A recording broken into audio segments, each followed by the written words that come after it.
આજે તમે દુશ્મનો સાથે વ્યવહાર કરવાના 10 વિપરીત રસ્તાઓ જોવા જઈ રહ્યા છો. શું તમને એવું પણ લાગે છે કે અમુક લોકો હંમેશા તમને નીચે ખેંચવાનો પ્રયત્ન કરે છે? શું ક્યારેય એવું બન્યું છે કે લોકો તમારી સામે કોઈ દોષ વિના ઊભો હોય? જો તે રહે, તો આજનો વિડીયો ફક્ત તમારા માટે જ છે. આજે હું તમને એવા જ 10 રહસ્યો જણાવવા જઈ રહ્યો છું, જેના દ્વારા તમે કોઈપણ પ્રકારની લડાઈ કે સંઘર્ષમાં પડ્યા વિના દરેક પરિસ્થિતિમાં જીવ મેળવી શકો છો. આ એ જ રહસ્યો છે જે વિશ્વના સૌથી મોટા નેતાઓ, બિઝનેસ ટાઇકૂન્સ અને સફળ લોકો તેમના જીવનમાં લાગુ કરે છે. અને મારો વિશ્વાસ કરો, જો તમે આ સમજી શકો છો, તો લોકો તમારી વિરુદ્ધ યોજનાઓ બનાવશે પણ તમે દરેક વખતે હારી જશો.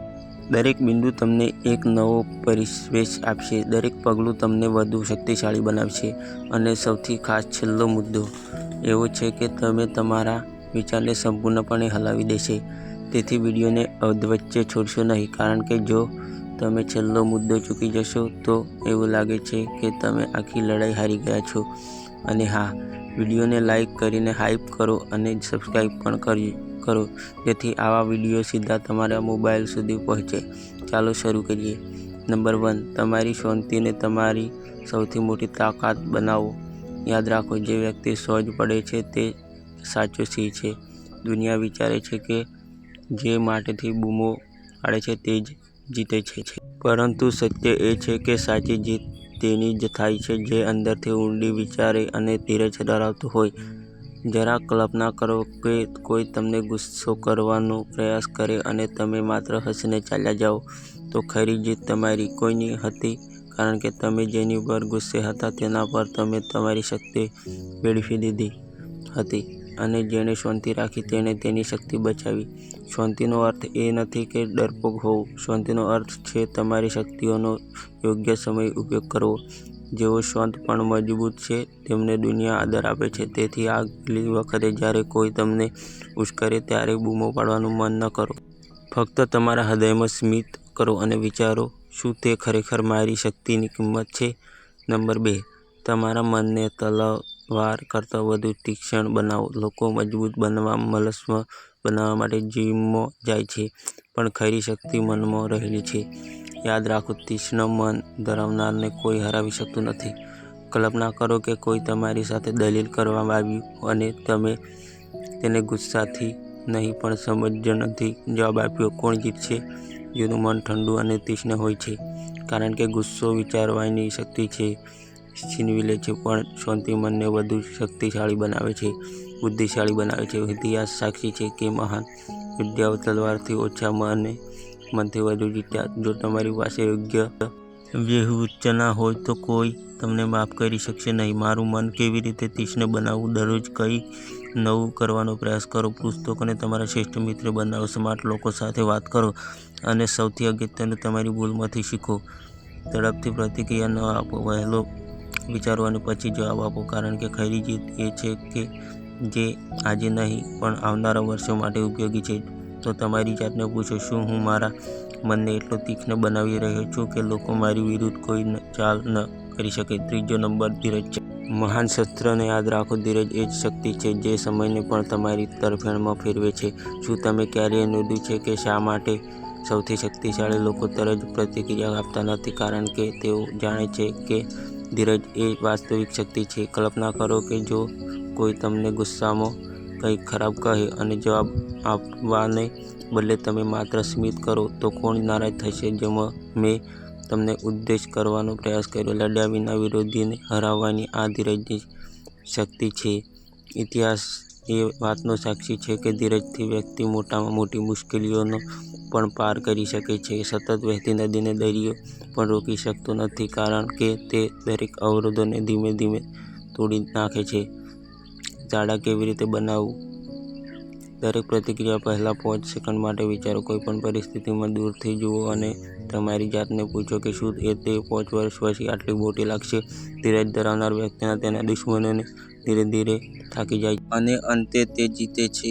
જે અટકતો નથી તે ધીરજથી આગળ વધે છે. સંખ્યાઓ માટે શબ્દોથી હુમલો કરો. હાથમાં નહીં, મારી સૌથી મોટી તલવાર તાજી જીભ છે. યાદ રાખો, લડાઈ તાકાતથી નહીં પણ મગજ અને શબ્દોથી જીતવામાં આવે છે. જ્યારે કોઈ તમારા પર બૂમો પાડતું હોય અને તમે શાંત થાઓ અને માત્ર એક વાક્ય બોલો, તમારો ગુસ્સો એ તમારી નબળાઈ છે, મારી નથી. તે સમયે કોઈની ઉપર હાથ હશે તે વિશે વિચારો નહીં. તમારો ગુસ્સો માણસની સૌથી મોટી નબળાઈ છે અને જો તમે તેને ગુસ્સામાં ખોટું બોલવા માટે દબાણ કરો છો, તેથી ધ્યાનમાં લો, કોઈ અડધી લડાઈ જીત્યો જીતેલી છે. શબ્દને શસ્ત્ર કેવી રીતે બનાવવું? શાંત રહો, સાંભળો અને પછી વિચારો અને બોલો. ઓછું બોલો પણ અસરકારક રીતે બોલો. ગભરાટ વિના આત્મવિશ્વાસ સાથે બોલો. યાદ રાખો કે બુદ્ધિશાળી લોકો દલીલ કરતા નથી, તેઓ ફક્ત એક લીટીમાં જવાબ આપે છે જેથી બીજી વ્યક્તિ શાંત થઈ જાય છે. તેથી આગલી વખતે જ્યારે કોઈ તમને ઉશ્કેરે છે ત્યારે તમારા હાથમાં ઊંચા ન કરો, તમારા મગજનો ઉપયોગ કરો અને શબ્દોથી હુમલો કરો.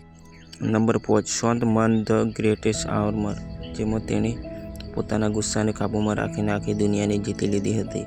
જ્યારે કોઈ વ્યક્તિ તમને ઉશ્કેરવાનો પ્રયાસ કરે ત્યારે શું જોઈએ છે તે વિશે વિચારો, ફક્ત તમારી પ્રતિક્રિયા. પરંતુ જો તમે પ્રતિક્રિયા ન આપી તો તેનો આખો પ્લાન નિષ્ફળ ગયો. ગુસ્સામાં લેવાયેલ દરેક નિર્ણય ખોટો છે અને ઠંડુ મન હંમેશા જીતવાનો માર્ગ શોધે છે. તમારી જાતને સહજની જેમ રાખો. જ્યારે કોઈ તમને ગુસ્સો કરે છે ત્યારે ઝડપથી પ્રતિક્રિયા ન આપો, પણ 3 સેકન્ડ રાહ જુઓ. ઊંડો શ્વાસ લો અને તમારી જાતને યાદ રાખો કે મારું મન મારી સૌથી મોટી તાકાત છે. સામેની વ્યક્તિને સમજવાની કોશિશ કરો, કારણ કે ઘણીવાર લોકો પોતાની જાતને નારાજ કરે છે અને તેથી બીજાને તોડવા માંગે છે. જ્યારે તમે કોઈપણ પરિસ્થિતિમાં શાંત રહેવાનું શીખો છો ત્યારે દુનિયાની કોઈ શક્તિ તમને હરાવી શકશે નહીં. યાદ રાખો, વાસ્તવિક વિજેતા છે જે સૌથી વધુ નિયંત્રણમાં રહે છે. નંબર 6. તમારી ઉર્જાનો યોગ્ય જગ્યાએ ઉપયોગ કરો અને બિનજરૂરી ઝઘડામાં નહીં. કલ્પના કરો કે જો દરેક કૂતરા ભસવા માટે સ્ટોક બની જાય છે, તો શું તે જંગલોના રાજા બની શકશે? કોઈ રસ્તો નથી. તમને દુનિયામાં એવા હજારો લોકો મળશે જે તમને ઉદ્દેશ કરવાનો પ્રયત્ન કરશે. કેટલાક તમારી સફળતાની ઈર્ષ્યા કરશે, કેટલાક તમને નીચે લાવવાનો પ્રયાસ કરશે. પરંતુ પ્રશ્ન એ છે કે તમારે દરેક સાથે લડવાની જરૂર છે. નાની નાની બાબતોને અવગણતા શીખો. દરેક દલીલ અને લડાઈ જરૂરી નથી. વાસ્તવિક શક્તિ એ છે કે તમારી ઉર્જા જો તે સૌથી વધુ વળતર મેળવે છે. આશ્ચર્ય કરો કે શું આ લડાઈ તમને તમારા સપનાની નજીક લઈ રહી છે? જો નહીં, તેથી તેને છોડી દો અને આગળ વધો.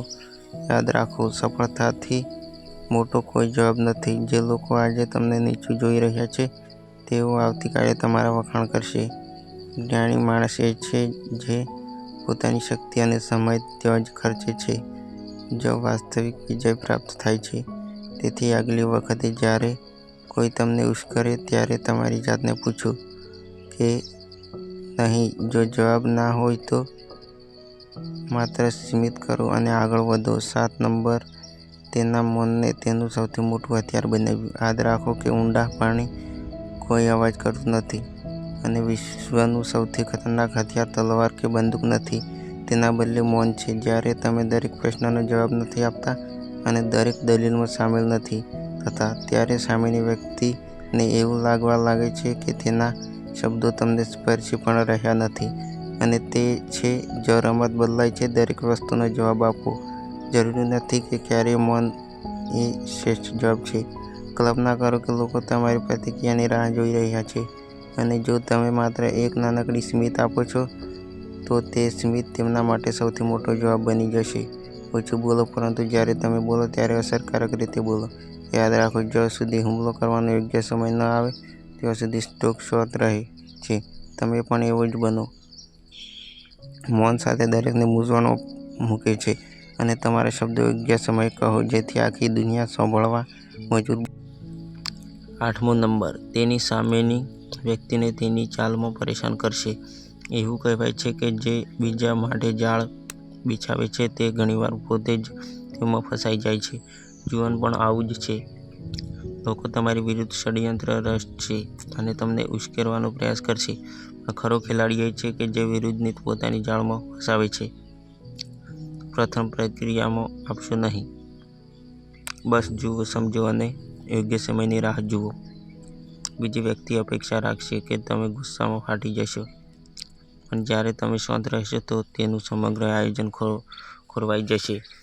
માર્શલ આર્ટ્સમાં વિરોધીના હુમલાનો ઉપયોગ વિરોધી સામે કરવામાં આવે છે. જીવનમાં પણ એવું જ કરો.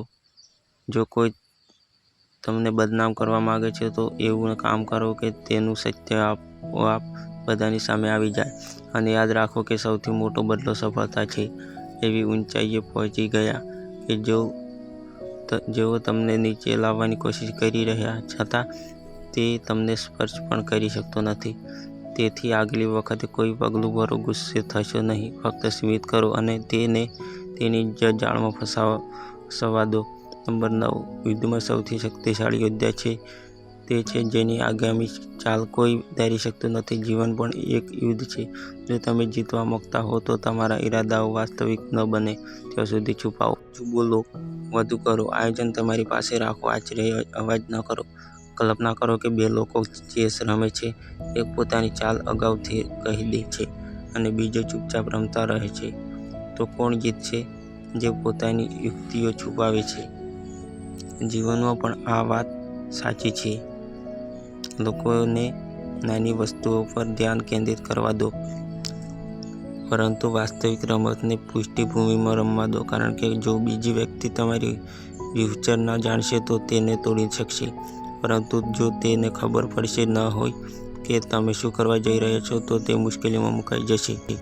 સૌથી મોટું આંચકો તે છે જે અચાનક આવે છે, જ્યારે લોકો વિચારતા પણ ન હોય અને તમે ચૂપચાપ વિજયની વાર્તા લખી હોય. ત્યારે તમારી સફળતાની અસર સૌથી વધુ ઊંડી હોય છે. યાદ રાખો, શિકાર કરતા પહેલા સ્ટ્રોક અવાજ કરતો નથી. તે ફક્ત જુએ છે, તેની આંખો સ્થિર રાખે છે અને યોગ્ય સમયે અચાનક હુમલો કરે છે. ત્યારે એ જ હોટ શો વધુ એક્શન કરવા પડશે. નંબર 10. તમારી જાતને એટલી મજબૂત બનાવો કે દુશ્મન તમારો સામનો કરતા પહેલા જ ડરી જાય. તાકાત એ માત્ર સ્નાયુઓ નથી. વાસ્તવિક તાકાત એ તમારું મન, તમારા ઈરાદા અને તમારો આત્મવિશ્વાસ છે. ખરો યોદ્ધા એ નથી કે જે દરેક યુદ્ધ લડે છે. ખરો યોદ્ધા એ છે કે જેની માત્ર હાજરી જ દુશ્મનોને પીછેહટ કરવા મજબૂર કરે છે. દુનિયાને બે પ્રકારના લોકો હોય છે. એક જે સંજોગો સામે હાર સ્વીકારે છે અને બીજા જેઓ પોતાની ઈચ્છા પ્રમાણે સંજોગો બદલી નાખે છે. જો તમારે જીતવું હોય તો તમારી જાતને એટલી મજબૂત બનાવો કે તમારી સામેની વ્યક્તિ વિચારવા લાગે તે પહેલાં જ શું હું ખરેખર આનો સામનો કરી શકીશ? તમારી નબળાઈઓને તમારી શક્તિ બનાવો. તમારા મન સાથે રમતો રમો, ફક્ત તમારી શક્તિ નથી. અને એવો આત્મવિશ્વાસ લાવો કે જેવી તમારી સામેની વ્યક્તિ તમારી આંખોમાં જુએ ત્યારે એટલી મજબૂત હોવી જોઈએ કે તમને કોઈ હરાવી ન શકે. જેમ સિંહ શિકાર પર નીકળતા વખતે દરેક પરિસ્થિતિમાં માટે તૈયાર હોય છે, ક્યારે દોડવું, ક્યારે રોકવું અને ક્યારે હુમલો કરવો. તમારી પાસે સમાન દબાણ અને તૈયારી પણ નથી. યાદ રાખો, તમારી જાતને એટલી મજબૂત બનાવો કે તમારે લડાઈ લડવાની જરૂર ન પડે. લોકો તમારી શક્તિને ઓળખે છે અને લડ્યા વિના હાર માની લે છે. અને હવે જો તમે ખરેખર લડ્યા વિના જીતવાનું શીખવા માંગતા હો તો આ 10 મુદ્દાઓને તમારા જીવનમાં એક ભાગ બનાવો. તમને કયો મુદ્દો સૌથી મજબૂત લાગ્યો? કમેન્ટ જરૂર જણાવજો. અને જો આ વિડીયો તમારા દિલને સ્પર્શી ગયો હોય તો લાઈક અને સબસ્ક્રાઈબ કરવાનું ભૂલશો નહીં. કારણ કે યાદ રાખો કે તમારું સ્મિત અને યોગ્ય વિચાર જ તમને આ દુનિયાના સાચા રાજા બનાવી શકે છે.